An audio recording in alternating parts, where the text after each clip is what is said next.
नमस्कार, आदाब। Crime petrol city crimes अध्याय के आज के एपिसोड में आप सबका स्वागत है। लोग शहर आते हैं बेहतर जिंदगी के लिए, लेकिन शहर की जिंदगी की अपनी जरूरतें होती हैं। यहाँ ज्यादा कमाई तो होती है, लेकिन खर्चे भी बढ़ जाते हैं। जो लोग कल तक कम सुख सुविधाओं में जीने के आदी होते हैं, शहर की चकाचौंध में उनकी सोच भी बदल जाती है, उनके सपने भी बदल जाते हैं और उन सपनों को पूरा करने की होड़ में इंसान अपनी क्षमता से ज्यादा कमाना चाहता है। इसी चक्रव्यूह में उलझकर हम में से कुछ लोग अपना मानसिक संतुलन खो देते हैं और कुछ इसी जाल में फंस जाते हैं या फिर किसी गैर कानूनी गतिविधि में उलझ जाते हैं। और हमारा आज का ये केस भी इसी तरफ एक इशारा है।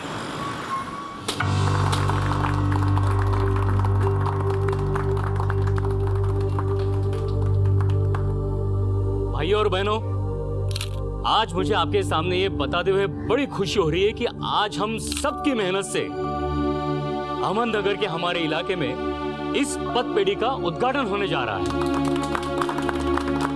और ये शुभ कार्य करने के लिए मैं यहाँ पर आमंत्रित करना चाहूंगा भवानी साड़ी केंद्र की सरिता मोरे जी को,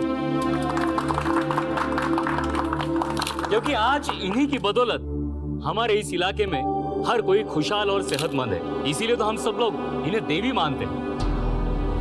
सरिता जी, हम सब की तरफ से मैं आपको विनती करता हूं कि आपके शुभ हाथों से इस पथपेड़ी का उद्घाटन करें।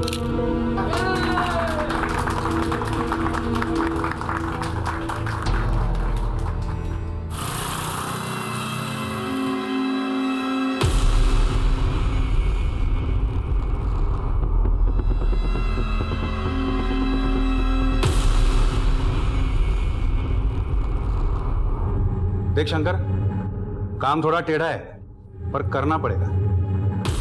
साहब, सीधे काम के लिए आप मुझे क्यों याद करते? बोला ना। हमें नहीं मालूम हम जो कर रहे हैं वो सही है या गलत। हो सकता है हमारा शक गलत साबित हो, इसीलिए इस काम को करते हुए बहुत सावधानी बरतनी पड़ेगी। एक छोटी सी गलती पूरे डिपार्टमेंट को बदनाम कर देगी, समझ रहे हैं? और इसीलिए ये काम हम तुम्हें सौंप रहे हैं। पण साहेब, काम काय है? 7/12 काढायचा है कसं? म्हणजे कुंडली निकालनी है, उसके बारे में आगे पीछे ऊपर नीचे की सारी जानकारी मुझे चाहिए शंकर। मिल जाएगी ना साहब, काम होईल, टेंशन नहीं। बस ये बता दो कि वरात कोणाची काढायची है? एक साड़ी की दुकान है।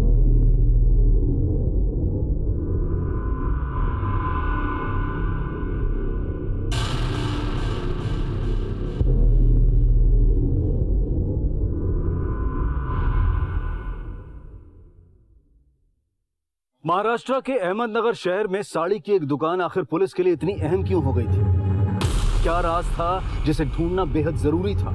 और वो कौन लोग थे जिन पर कार्यवाही करने से पहले पुलिस पूरी सावधानी बरत रही थी? हर एक चीज की कड़ी जांच की जा रही थी, लेकिन सही मायनों में ये तो इस कहानी का अंतिम चरण था। इस कहानी की शुरुआत तो बहुत पहले हो चुकी थी।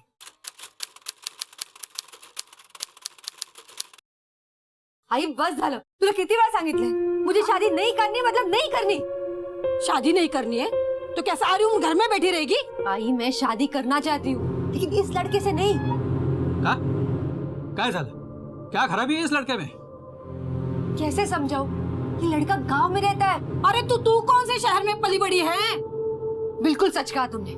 मेरा पूरा बचपन इस गांव में बीत गया, पर मुझे अब मेरी जिंदगी नहीं काटनी यहाँ। आई बाबा, मैं शहर जाना चाहती हूँ, मुंबई जैसे शहर। मैं बहुत सारा पैसा कमाना चाहती हूँ, वहाँ मेरा घर होगा। मैं शहर में रहना चाहती हूँ। मैं उसके लिए कुछ भी कर सकती हूँ। सरिता, भानावर ये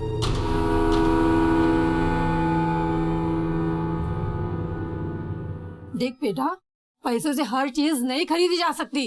अरे गृहस्थी भी कोई चीज होती है ना। नहीं आई, आज के तारीख में पैसा ही सब कुछ है। पैसा ही इंसान की औकात बनाता है। अगर ऐसी बात है ना तो नहीं है मेरी औकात।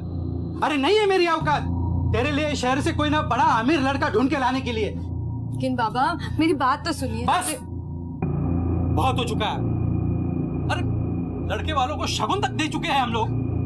अगर फिर भी तुझे ये रिश्ता पसंद नहीं है ना तो हमारे लिए थोड़ा सा जहर लेके आ। बाबा, जहर विष, जहर खा के मर जाते, फिर तेरे दिल में जो आना है ना वो कर। तो तुम्ही कुठे चाललात?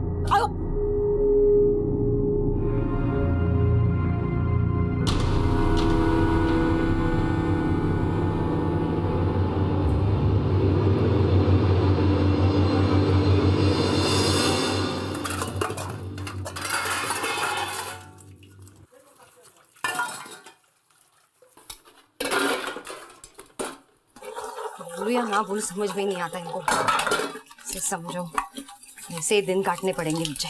काय झालं सरिता, क्यों इतना शोर मचा रही हो? तो और क्या करूं?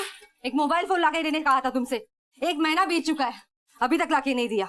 ये देख रहे हो, कपड़े के साबुन से हाथ में छाले पड़ गए, और तुम्हें उससे क्या वॉशिंग मशीन क्या मांग ली, जैसे ताजमहल मांग लिया हो। गर्मी से जान जा रही है मेरी।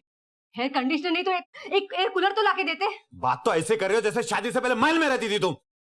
नहीं ना, इसलिए तो तुमसे उम्मीदें थी, पर तुम्हें उससे क्या?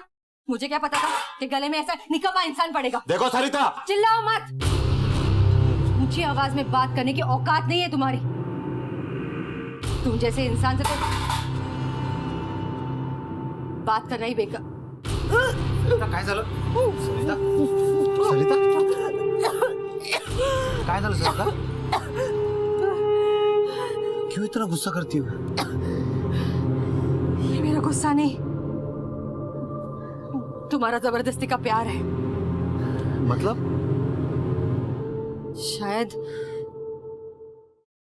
शायद मैं पेट से हूँ।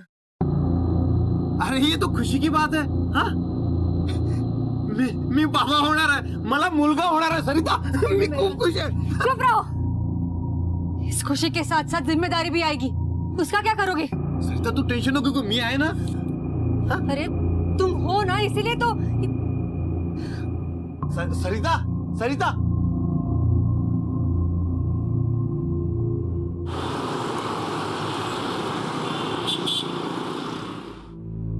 ये देखिए, एकदम नई चीज है। अरे भाई जल्दी देना, पेपर्स, टाइम नहीं है मेरे पास। काय साहेब तुम्ही पण यार, ये ऐसे बोनी के टाइम पे कोई एन्क्वायरी करने आ जाता है क्या? ये साहेब सरकारी नोकरी आहे आमची, कॉर्पोरेशनचं काम आहे। हाँ, तुमची नौकरी थी नौकरी, और हमारा काम उसका क्या? ये देखिए, क्या चाहिए आपको? और बोलिए। ये अच्छा, ये दुकान मालिक का नाम? सरिता मोरे। सरिता मोरे। और तुम कौन हो? राजा मोरे। अच्छा, उनका आईडी प्रूफ चाहिए? वो नहीं अभी इधर। अरे नहीं मतलब क्या चाहिए मेरे को? राजा,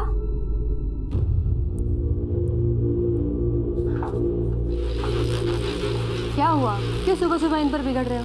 ये देखो ना, काम के टाइम पे इंक्वायरी करने आ जाते हैं। जाओ तुम अपना काम करो, मैं देखती हूँ। मैडम तुम्ही कौन? मैं सरिता मोरे। मैडम आपका आईडी प्रूफ चाहिए। ओह, 1 मिनट। ये आईडी प्रूफ। अरे वाह मैडम, आपकी फोटो बहुत अच्छी है। Thank you so much. सभी पेपर्स तो मुझे मिल गए। हाँ, लेकिन एक बात पूछना मैं भूल गया। पूछिए ना। कब से शुरू हुई है दुकान? बस यही कोई 4-5 साल पहले। अरे आपको चाय पानी लेंगे? हम बैठे ना थोड़ी देर यहाँ। अरे नहीं मैडम, शुक्रिया। फिर कभी आऊंगा। जरूर। थैंक यू, थैंक यू, नमस्ते। थैंक यू, नमस्ते, नमस्ते।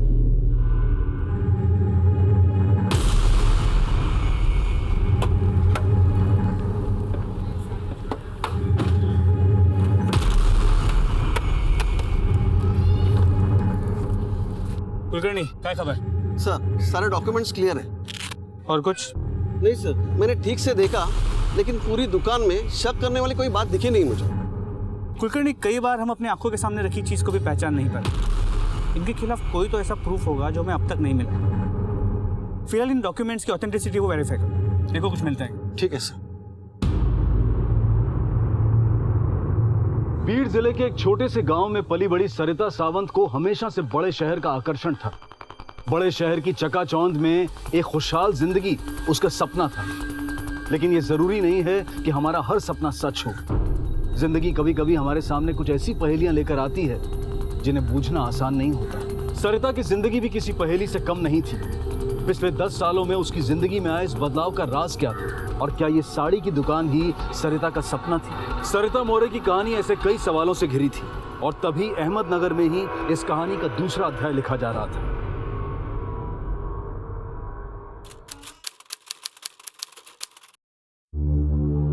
The number you are trying to call is currently switched off.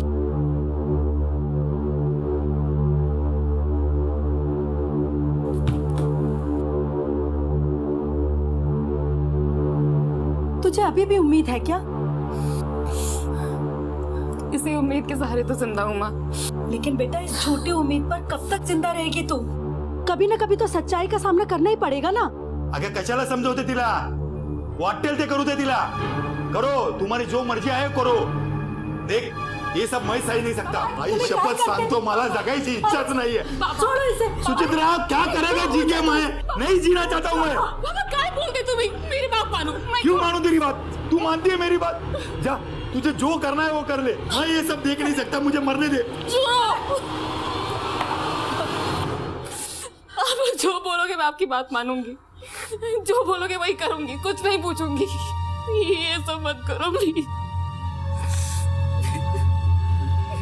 देखो बेटा, मैं समझता हूँ तू किस दर्द से गुजर रही है, मुझे एहसास है, मगर बेटा मैं जो कुछ भी कर रहा हूँ तेरी भलाई के लिए कर रहा हूँ। अगं तुझ्या भल्यासाठीच सगळं करतोय ना ग।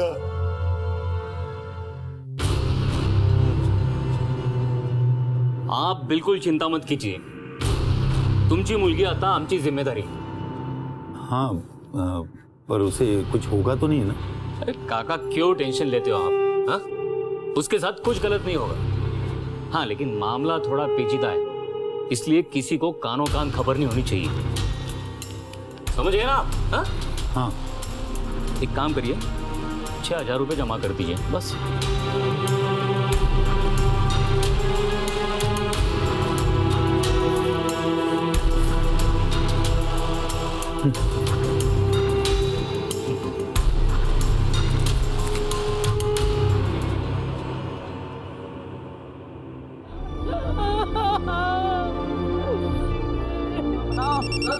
राम नाम। हेलो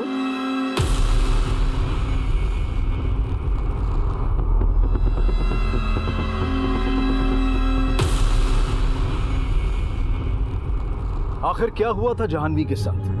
क्यों उसके माता पिता उसकी मौत का कारण बन गए? कौन सा राज था जिसे दबा दिया गया? लेकिन कहते हैं ना कि पाप का घड़ा एक ना एक दिन भरता ही है। मुजरिम चाहे कितनी भी खैर मना ले, एक ना एक दिन कानून की गिरफ्त में आता ही है। इस कहानी में अभी कई मोड़ आने बाकी थे, कई सनसनीखेज खुलासे होने बाकी थे, नए किरदार जुड़ने बाकी थे। काय ग, अजून चपात्याच करतेस? बाकीची कामं कधी करणार आहेस? झालं आणते। झालं आणते, चपात्या घेऊन ये बाहेर. हो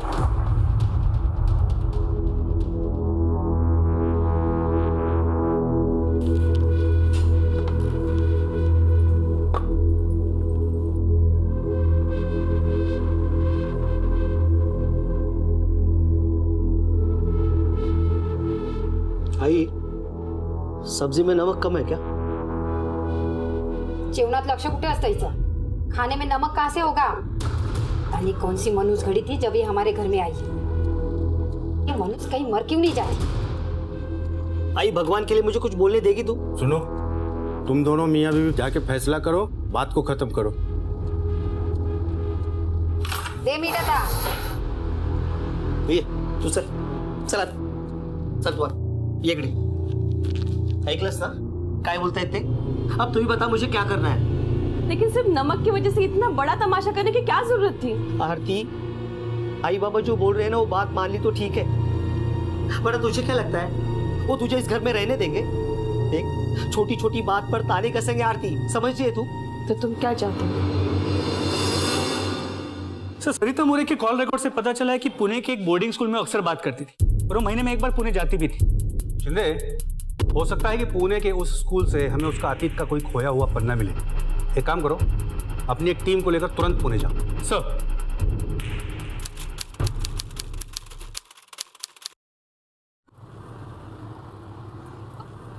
अहो कुठे चाललोय आपण? तू चल तर. बहुत गलत काम किया मैंने, बहुत चिल्लाया तुम पर. यार मुझे माफ कर दे यार, पण काय करूं, आई भी ना बहुत किटकिट कर रही थी. तर मग आता काय करायचं? गलती की है तो सजा तो भुगतनी होगी ना. मतलब चल सांग. गेलो. हर बार मतलब पूछती है. चल तुला आज नवीन साडी घेऊन देतो. अरे वाह, आज बड़ा प्यार आ रहा है अपने माझी बीवी बायको पर. आहेच तशी. आइए सेठ, बैठिए बैठिए। हाँ मेरी सर क्या? हाँ, ये देखिए, ये एकदम नई चीज आई हमारी दुकान में, पहली बार आपको ही दिखा रहा हूँ।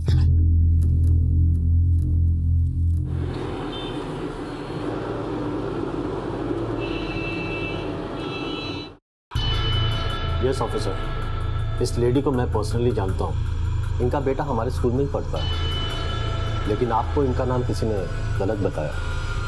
गलत ना मतलब?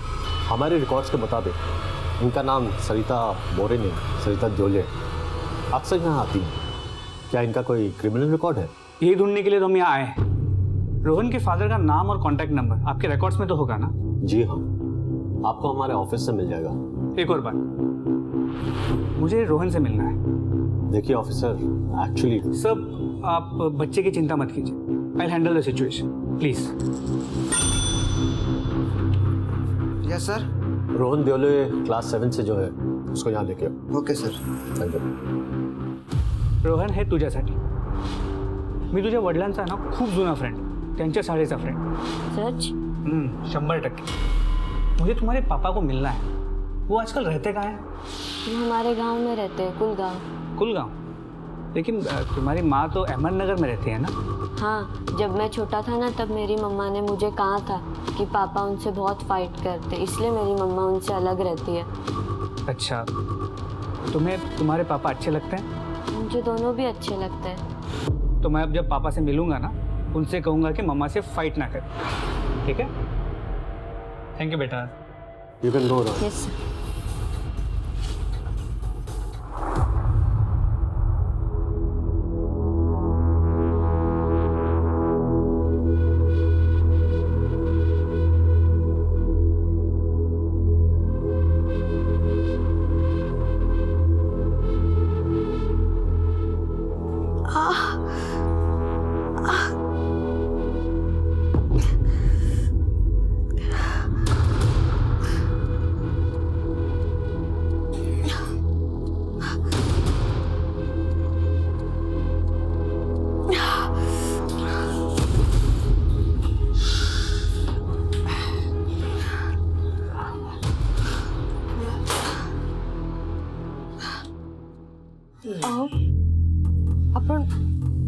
आपण तर दुकानात होतो ना, मग घरी कसं काय आलो? मी घेऊन आलो तुला घरी। क्या क्या हुआ था मुझे? बस इकडे जरा, मागे हो जरा, टेकून बस। सावकाश। हंसला? साड़ियाँ देखते देखते तुम्हें चक्कर आने लगा। वो अच्छा हुआ मैं वहां था, नहीं तो वही गिर जाती। मग तुला मी रिक्षात टाकलं आणि घरी घेऊन आलो। काय झालं होतं मला? तुझे सांगितलं ना, डॉक्टर आए थे, उन्होंने कहा था कि थकान की वजह से ऐसे हुआ। कौन से डॉक्टर? ते आपले जोशी डॉक्टर जे नेहमी येतात ते। हाँ, तू आराम कर। लेकिन वो तो यहाँ पे नहीं है, वो तो मुंबई गए है ना। हे बघा, जे काय असेल ना ते प्लीज खरं खरं सांगा। मेरा मेरा मेरा सर इतना क्यों भारी है? आणि पोटात पण खूप दुखतंय माझ्या। हो माहिती आहे मला। बघ, ते जोशी डॉक्टर त्यांच्याकडे पाटील आहे ना, तो आला होता। हाँ, काळजी घे। हाँ, चल। पाटिल? लेकिन उनके यहाँ पे कोई पाटिल वाटिल काम नहीं करता। इसका मतलब आप मुझसे कुछ छुपा रहे हो, है ना? तुझा माझ्यावर विश्वास नहीं है का? तेरे से तो बात करना ही फिजूल है।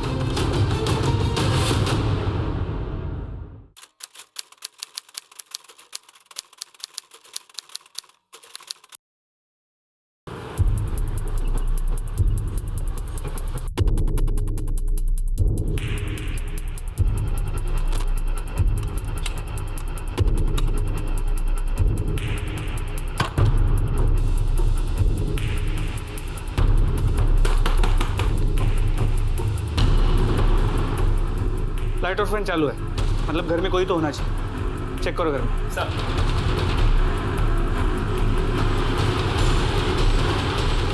सर, क्या हुआ ऐसे? मुंह से बहुत बास आ रही है, लगता पिया हुआ है। पानी डाल इसके मुंह पे। सर।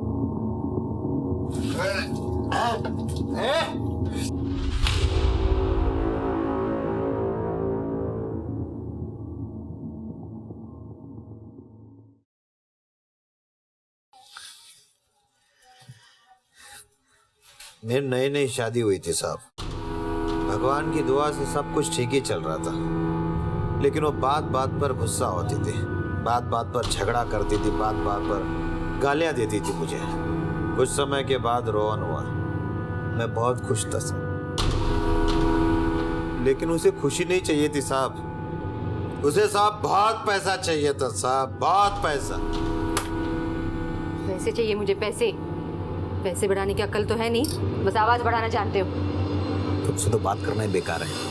बेकार तो तुमने मेरी जिंदगी बना दी है। मेरे बेटे के साथ मैं ऐसा होने नहीं दूंगी। इसे गरीबी में सटने नहीं दूंगी मैं उसे। तो क्या करोगी तुम? एवढी जाकड असेल ना तर जा बाहेर आणि पैसे कमवून दाखव. तुम्हारे सलाह की जरूरत नहीं है मुझे, मैं मेरा देख लूंगी। वैसे भी एक नौकरी देख ली है मैंने। काय? कुठे? हॉस्पिटल में, Shri Ambe private hospital. Nurse का काम है, 7,000 रुपए पगार है। लेकिन तुमने तो नर्सिंग का कोर्स भी नहीं किया ना? इतने तर चुकता तुम्ही। मैंने नर्सिंग का कोर्स नहीं किया ये आप जानते हैं, पर वो डॉक्टर तो नहीं जानता। क्यों? तोंड काय बघताय, जेवा लवकर। नर्सिंग का कोर्स किया है? जी सर। कितने साल पहले? 2 साल पहले। आप कहाँ काम करती हो? साहब वो पिछले साल मेरे को बच्चा हुआ था तो काम छोड़ रखा था। ठीक है, मैं कोर्स के सर्टिफिकेट्स ऑफिस में जमा करवा दो और कल से ड्यूटी पे आ जाना। धन्यवाद साहब, खूब खूब उपकार झाले। मैं ठीक है कोई बात नहीं, कल से आ जाना काम पर। उसके बाद तो साहब उसे पर ही लग गए थे। एक दिन साहब मैंने हॉस्पिटल में एक आदमी के साथ उसे देखा।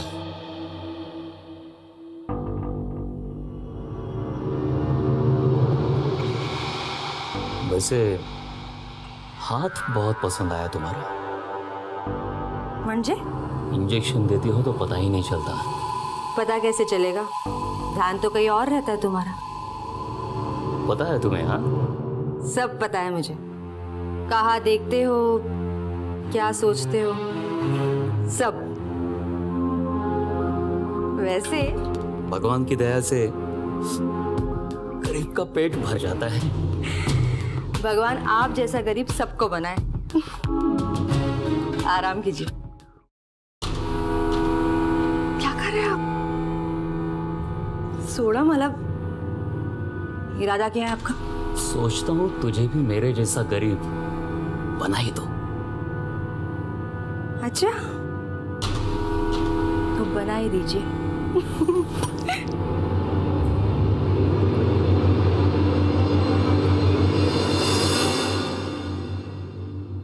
उसके बाद साहब वो वहां नहीं रोकी, वो गंदगी मेरे घर तक लेके आए।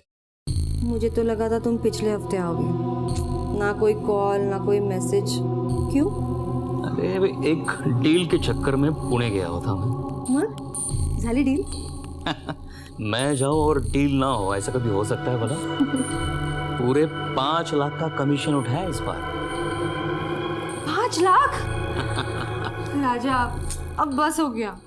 मैं ऐसे चोरों की तरह चुपके चुपके तुमसे नहीं मिलना चाहती। तो बताओ क्या करना है? मुझे इस घर से बाहर निकालो। मैं तंग आ चुकी हूँ, दम घुटता है मेरा यहाँ। वो इंसान ना ही खुद आगे बढ़ता है और ना ही मुझे बढ़ने देता है। तो छोड़ दो उसे, अगले हफ्ते आता हूँ। सच? तुम्हारी कसम। राजा। सरिता, तो यह है तुम्हारे पैसे कमाने का धंधा? और तुम्हें? हाँ? संतोष, संतोष क्या कर रहे? तेरी हिम्मत कैसे? संतोष, छोड़ो इसे। पहले मुझे शक था लेकिन अब यकीन हो गया कि इसी के साथ तेरा चक्कर चल रहा है। अपना बोरिया बिस्तर बांध, अब निकल मेरे घर से और दोबारा तुम्हारी ये मनु सूरत मुझे मत दिखाना। देख।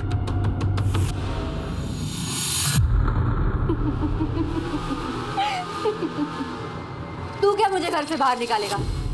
2 कौड़ी के आदमी, मैं ही तुम्हारे साथ नहीं रहना चाहती, समझे? चलो राजा, चलो। उसके बाद साहब मैंने उसे मेरे जिंदगी से निकाल दिया।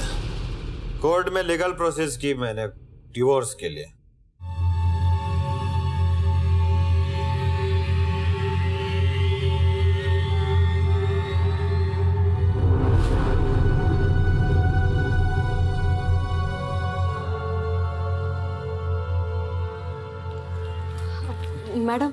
साहिब कुठे?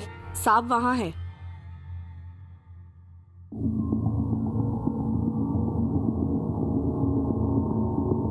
साहेब, साहेब मला एक कंप्लेंट करायची आहे. कसली कंप्लेंट? साहेब मेरे साथ कुछ गलत हुआ है. गलत हुआ?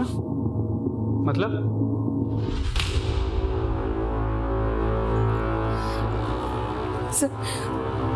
सर मुझे लगता है कि मेरा अबॉर्शन कर दिया, वो भी बिना मेरा मर्जी के. देखिए, आप जो कुछ भी हुआ है हमें डिटेल में और साफ साफ बताइए. सर 3 महीने पहले डॉक्टर सावंत के पास गए थे. उन्होंने कहा कि मैं प्रेग्नेंट हूँ. मेरे पति, सास, ससुर हम सब खुश थे. लेकिन मेरे बच्चे के जन्म लेने से पहले एक टेंशन जन्म ले चुका था. आई तुला बोलो ना मी तिला समजावतो म्हणून. हे बघ चंदू, तू तुझ्या बायकोला काय ते समजाव. अगर इसने बच्ची को जन्म दिया ना तो इसे इसके बाप से 5 लाख रुपया लाने को बोल, वरना इसे और इसकी बेटी को घर से बाहर निकाल दूंगी मैं. लेकिन आई, मेरे बाबा इतने सारे पैसे कहाँ से लाएंगे? आधीच त्यांनी तुम्हाला 2 लाख रुपये दिले आहेत ना माँ. बघ चंदू बघ, कैसी गिनती कर रही है. आणि काय ग, तेरे बाप से जो पैसे लिए वो मैंने अपनी अय्याशी के लिए लिए क्या? तेरे पति के काम धंधे के लिए लिए. समझी तू? जबान लड़ाती है.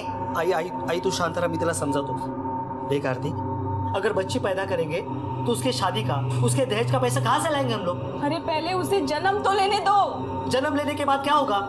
वो कुछ नहीं. अब ज्यादा दिमाग चलाने की जरूरत है नहीं. मैंने सब सोच लिया, सब पता कर लिया. म्हणजे? राजकोट में मेरा एक दोस्त है जिससे मैं पता चलेगा बेटा है या बेटी. एक छोटा सा टेस्ट होगा, अगर बेटी होगी तो गिरा देंगे, बात खत्म. फिर अगले हफ्ते मेरे पति मुझे राजकोट लेकर चले गए. वहाँ पे एक छोटे से क्लिनिक में मेरा टेस्ट करवाया गया.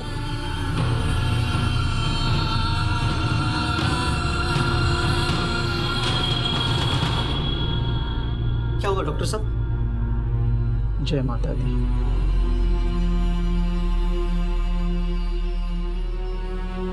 सर मेरे पति और सास को लड़की नहीं चाहिए थी. लोगों ने उस वजह से मेरी जिंदगी का तमाशा बना के रख दिया था. और तो और उन लोगों ने मुझे बिना बताए मेरा अबॉर्शन करवाया. उस वजह से मेरी तबीयत बहुत खराब होती चली गई. मुझे इन्फेक्शन भी हो गया. और उसके बाद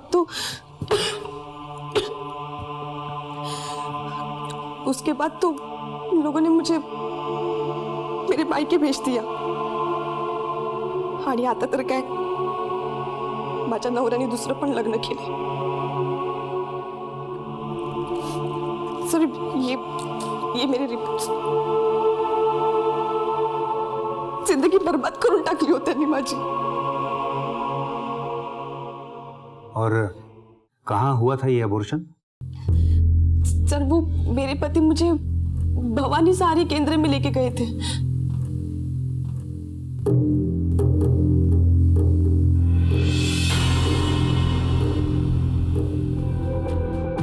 और फिर उसके बाद क्या हुआ मुझे नहीं पता. सर आरती के मुताबिक वो 4 महीने प्रेग्नेंट थी. अगर ये सच है तो फिर एबॉर्शन इलीगल है, क्योंकि ना 2 मेडिकल ऑफिसर्स को कंसल्ट किया गया था और ना ही आरती की कंसेंट ली गई थी. और दूसरी बात, ये आरती का पति चंदू भी उसे लेकर भवानी सारी केंद्र गया था. हो ना हो, भवानी सारी केंद्र का इस इलीगल अबॉर्शन के साथ कुछ ना कुछ कनेक्शन जरूर है. अपने इन्फॉर्मर्स को काम पे लगाओ. सगळ्या गावात कुणीतरी असा असेलच ना जो सरिता मोरे, सरिता देवळे, डॉक्टर मोरे, डॉक्टर देवळे की सच्चाई को जानता होगा. सर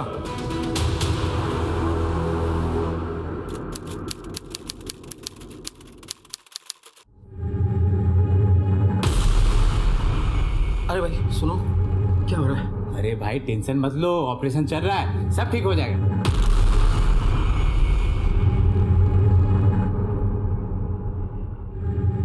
मैडम क्या हुआ है?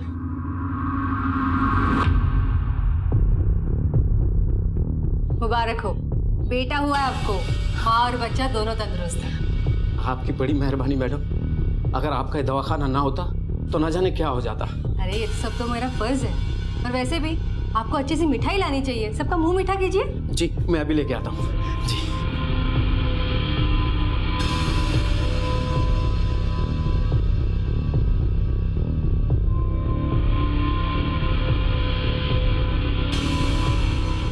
ठीक है ताई, आपने वापस पान तंबाकू खाया। मैंने आपसे कहा था ना, पान तंबाकू बिल्कुल बंद। अगली बार से अगर से पान तंबाकू खाया ना आपने तो इतना बड़ा इंजेक्शन दे दूंगी आपको, समझ गई?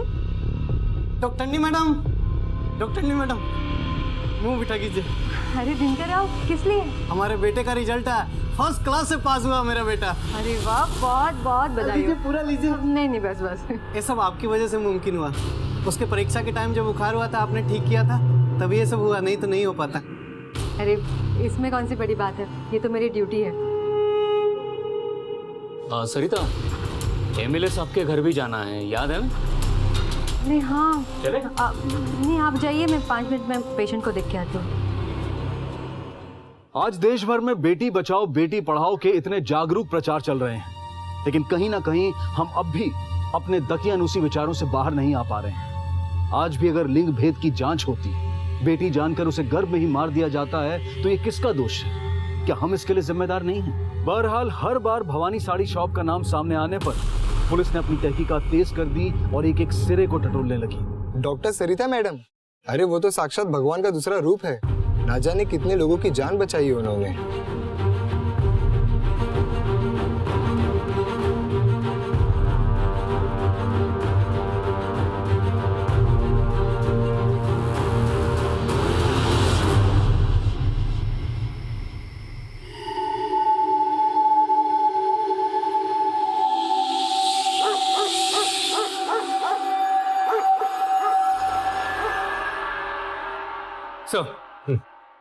हाँ शिंदे, क्या है नहीं जानकारी? सर गांव में बहुत लोगों से बात की, गांव के लोगों के मुताबिक तो वो भगवान है, उसने कई लोगों की जान बचाई। नहीं, गांव वालों का भरोसा जीतने की कोशिश है ये, ताकि किसी को शक ना हो। सर इसके अलावा सत्यम क्लिनिक के वेस्ट से हमें लीड मिली है। सर ये देखिए बिल्स, होम साइड डिस्ट्रीब्यूटर के बिल्स है, दवाइयों का डिस्ट्रीब्यूटर, इसी के यहाँ से सारी दवाई आ रही। लेकिन सर बिल सत्यम क्लिनिक के नाम पे नहीं होते, बल्कि लक्ष्मी मेडिको के नाम पे होता है। अगर इनकी खुद की क्लिनिक है तो ये लोग दवाइयाँ दूसरे के नाम से क्यों लेते हैं? तो हैरानी की बात यह है कि सत्यम क्लिनिक से करीब 12 किलोमीटर दूर लक्ष्मी मेडिको नाम की एक दुकान भी है। हमने वहाँ भी पूछताछ की, लेकिन उन्होंने बताया कि उनके यहाँ की दवाई तो किसी और ही डिस्ट्रीब्यूटर से आती है। शिंदे, उछला या होम साइड डिस्ट्रीब्यूटरला, शायद वही इन लोगों से मिला हुआ है। साहेब, मी देवाची शपथ घेऊन सांगतो, मुझे इस चक्कर के बारे में कुछ नहीं पता। तुम्हारी एजेंसी से एक फर्जी दुकान को दवाइयाँ बेची जाती हैं। ऑर्डर फॉर्म पे सिर्फ डॉक्टर का नाम लिखा है, रजिस्ट्रेशन नंबर भी पूरा नहीं है। बिना ये सब कुछ देखे तुम डिलीवरी भी दे देते हो और अब कहते हो कि तुम्हें कुछ पता नहीं है।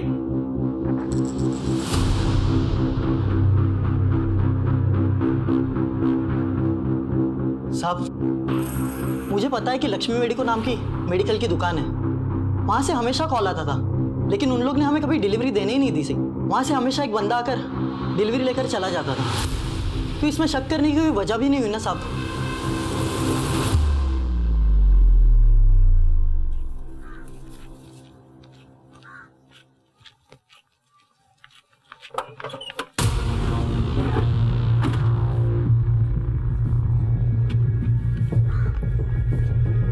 क्या हुआ सर? ये तो हमें भी जानना है कि क्या क्या हुआ है।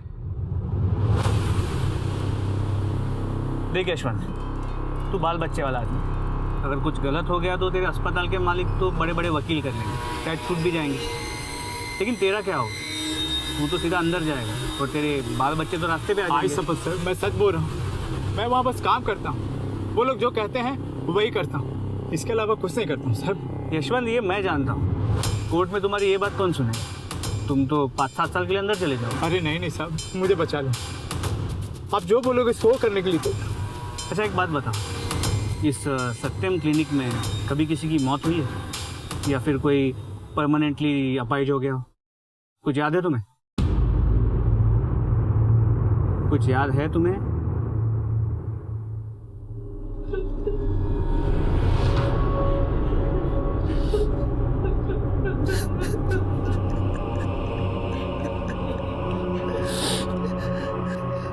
जानवी का एक लड़के के साथ अफेयर था,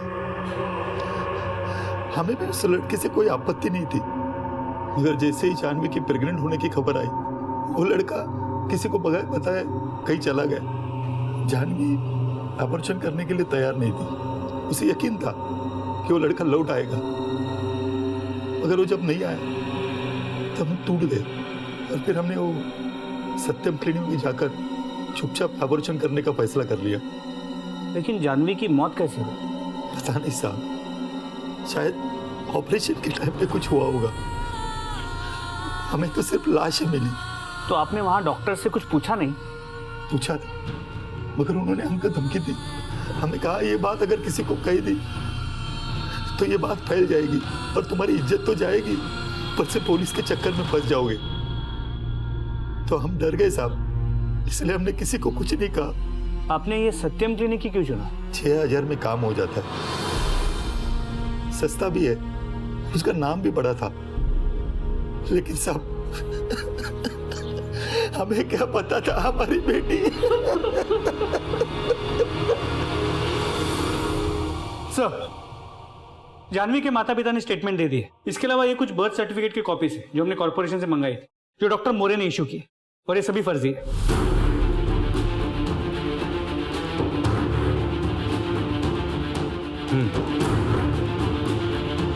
शिंदे, मुझे लगता है कि अब वक्त आ गया है। शंकर से कह दो कि अपना जाल बिछा दे। वरात कोणाची काढायची? एक साड़ी की दुकान। और अहमदनगर डिस्ट्रिक्ट के सिविल सर्जन विनय मयेकर को भी इन्फॉर्म कर दो, क्योंकि ऐसे मामलों में उन्हीं की मदद से केस को सुलझाया जा सकता है। सर, वो क्या है ना कि मेरी बीवी का कहना है कि बच्चा गिराना पाप है। ऐसा पाप वगैरह कुछ नहीं होता है, तुम चिंता मत करो, उसे कुछ भी नहीं होगा। बस उसे चेकअप करवाने के बहाने से कल यहाँ ले आना। ठीक आहे सर। साहेब, डॉक्टर मॅडमने भेटून थोडं बोलू शकतो? थोडं तसल्ली करना है ना इसके लिए। अच्छा, चलो। साहेब, काय घाबरायचं कारण नाही ना? अरे नहीं, काय घाबरताय तुम्ही? नाही, तीसरी बार है ना इसकी। अरे ऐसा कुछ होता नहीं, हमने कई बार किया है। चल सरिता, ये सुधाकर है। नमस्कार मैडम। बात हो गई इनसे, लेकिन आपके मुंह से सुनना चाहते हैं। मैडम, कोई प्रॉब्लम तो नहीं होगी ना? अरे नहीं, आप बिल्कुल टेंशन मत लीजिए। देखिए, आप सिर्फ अपने पत्नी को कल सुबह 8 बजे यहाँ लेकर आइए, बाकी आपका पूरा काम हो जाएगा। हेलो सब शंकर बोलतोय। हाँ बोल शंकर। साहेब, आधा काम तो हो गया। ठीक है शिंदे, डॉक्टर मयेकर को इन्फॉर्म कर दो कल सुबह 8 बजे। सर,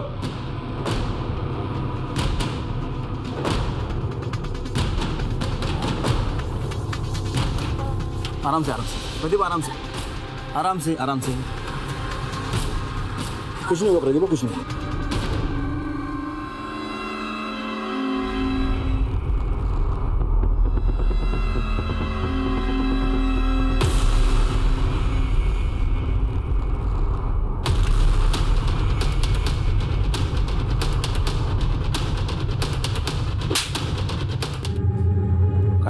अंदर।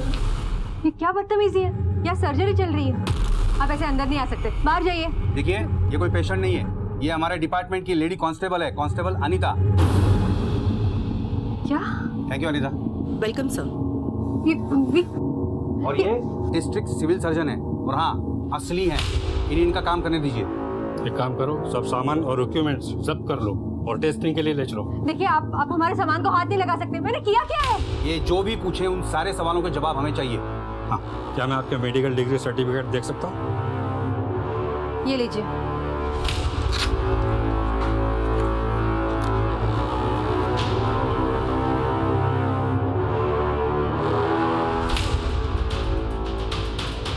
सर, ये सारे सर्टिफिकेट फर्जी हैं। शिंदे, यहाँ के सारे लोगों को हिरासत में ले लो। चलिए मैडम, अब आप अपनी प्रैक्टिस जेल में चल के करिए, बहुत सारे पेशेंट मिलेंगे आपको वहाँ पे। चलिए। देखिए, मेरी बात सुनिए आप। छोड़िए मुझे, मेरा हाथ छोड़िए, मेरी बात तो सुनिए।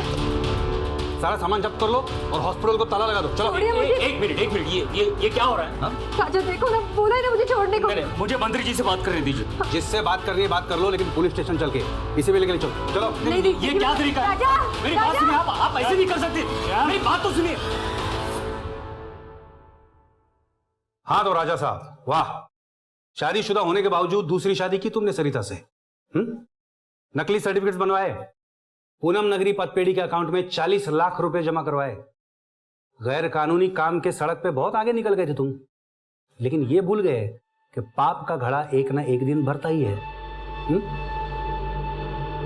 साहब, हमारे ख्याल मिलते थे, हम दोनों में ही आगे बढ़ने की आग थी और हम अपनी अपनी शादीशुदा जिंदगी से खुश नहीं थे। एक साथ हो गए, मेरी मेहनत और इसका दिमाग। वाकई बहुत मेहनत की तुमने, अब वक्त आ गया है उस मेहनत के फल खाने का। मुझे कबूल है कि मैंने बिना डिग्री के प्रैक्टिस की। उसके पहले मैं जिस अस्पताल में नर्स थी वहां मैंने ये सारा काम किया था। बस पैसा और नाम डॉक्टरों को मिलता था, लेकिन मैंने पूरी ईमानदारी से ये सारा काम सीख लिया था। फिर मैंने अपना काम शुरू किया, एक तजुर्बेकार दाई को अपने साथ ले लिया। मैं मानती हूँ कि कुछ गलतियाँ हुई हैं मुझसे, पर बड़ी से बड़ी डिग्री रखने वाले डॉक्टरों से क्या गलतियाँ नहीं होती? दूसरों की गलतियां गिनाकर तुम अपने आप को सही साबित नहीं कर सकती सरिता। तुमने बिना किसी पढ़ाई, बिना किसी ट्रेनिंग के इतना बड़ा काम शुरू किया जिसमें लोगों की जान दांव पे लगी होती थी, और अपना नाम, अपना पैसा कमाने के चक्कर में तुमने बहुत सारे गैर कानूनी काम किए हैं। अब तुम्हारे सारे गलतियों की सजा तुम्हें कानून देगा।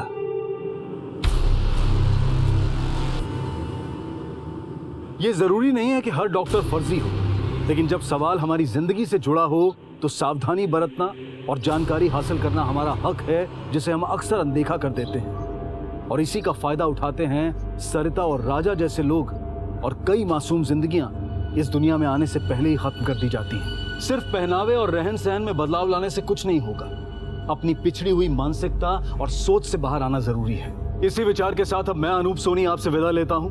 फिर मुलाकात होगी अगले एपिसोड में एक और चौंका देने वाले केस के साथ। तब तक अपना और अपने परिवार का ख्याल रखें और देखते रहें क्राइम पेट्रोल सिटी क्राइम्स। सबक एक को सीख हम सबको। जय हिंद। क्राइम पेट्रोल के ऐसे ही मजेदार एपिसोड्स देखने के लिए हमारे चैनल को सब्सक्राइब करें